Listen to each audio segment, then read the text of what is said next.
This is a series of films that tells the history of contemporary fashion photography as seen through the eyes of models. How do you feel about the rise of fashion film as opposed to fashion photography? I don't know it well enough to have an opinion, really. Right. Yeah. Because sorry to try and butt in again, but when you're acting, then you're not modelling, is that fair? Hopefully. Right. And if you were in a fashion film, you'd be modelling in movement. Is there a difference? Would you be aware of that? Do you sense that? I think there'd probably be a big difference. Right. Yeah, because acting, you're not hopefully thinking about how you look, you're thinking about, I mean, unless the character has specific, is self-conscious or has a specific look, but you're thinking about character and narrative and truth. And that kind of approach and, did I say depth in a way? From my position in the construction, I don't mean the overall depth of the project, is not, you wouldn't spend 3 months on a fashion film, I imagine, finding a character to communicate a story.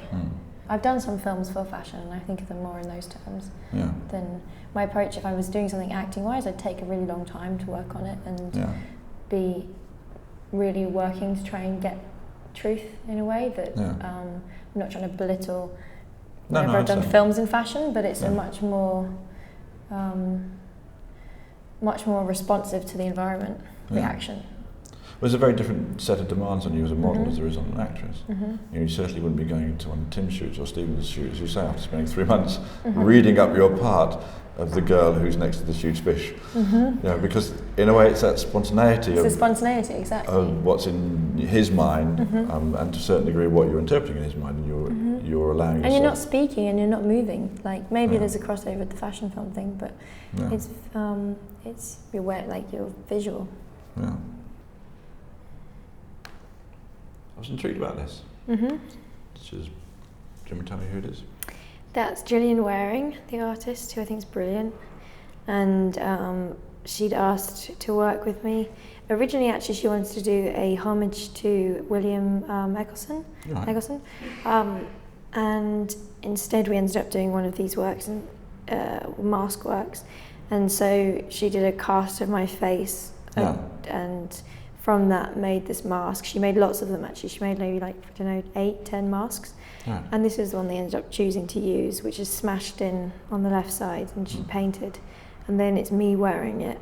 And I was wearing, that Victorian vintage shirt, which I kept actually, and had my hair done and was photographed in it.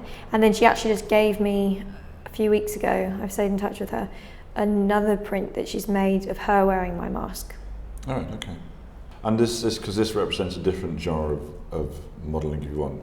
So this is a million miles away from the kind of the Vogue shoot or doing advertising campaigns. It's almost, in the way that you made a conscious step to sexualise your own image, this is a conscious, or at least a conscious step to participate in the acknowledgement of your image. So you're acknowledging the fact that you are a famous face, or you're a famous icon, or you're a contemporary. And I'm trying to find the words. This sound like naff fashion photography praise, but you become you've been put next to Botticelli. I mean, if you look at the way you're compared to historical icons of beauty, you certainly are put in that context. So now it's sort of not self-referential, but it acknowledges that. It's very different, Lily, to the one that we look at really early on in your career, where you're finding yourself. This is not only accepting who you are. I'm sorry, I shouldn't be interpreting this, but why I was interested in it felt to me that you were accepting who you were here. And it was a little bit of a sort of a way of allowing that to, I guess, I'm not saying move away, but it feels a transitional phase. Yeah, I mean, Mark Quinn thing is interesting because he explicitly looks at, with his sculptures of Kate, for example, how we project onto images, and that we kind of have, that Kate's figure really is like a kind of collective fantasy in a way of how we see her versus her being a real person. Whereas there's that celebrity aspect to a lot of his work. So he did the Michael Jacksons and did cosmetic people have a lot of heavy cosmetic surgery. In Gillian's case, I think it's quite different. She I don't think it's the known factor. I think it was my aesthetic more. I mean, I couldn't speak for her, but I think that's a large part of why she was interested in working with me, and hence like the ringlets, and I think the Victorian lace shirt plays into that kind of somewhat. And I don't think doing that was a conscious way of engaging with myself more. That I actually a really big fan of her work, and I think it's anything that I get asked to do that seems kind of different and interesting, I'm usually interested to try. So it's more on those terms. Yeah. So tell me a little bit about the how that shoot is. The experience of doing it. I remember being really hungover and really glad I was behind a mask. And I just met my boyfriend at the time, and all I wanted to do was leave and go and hang out with him.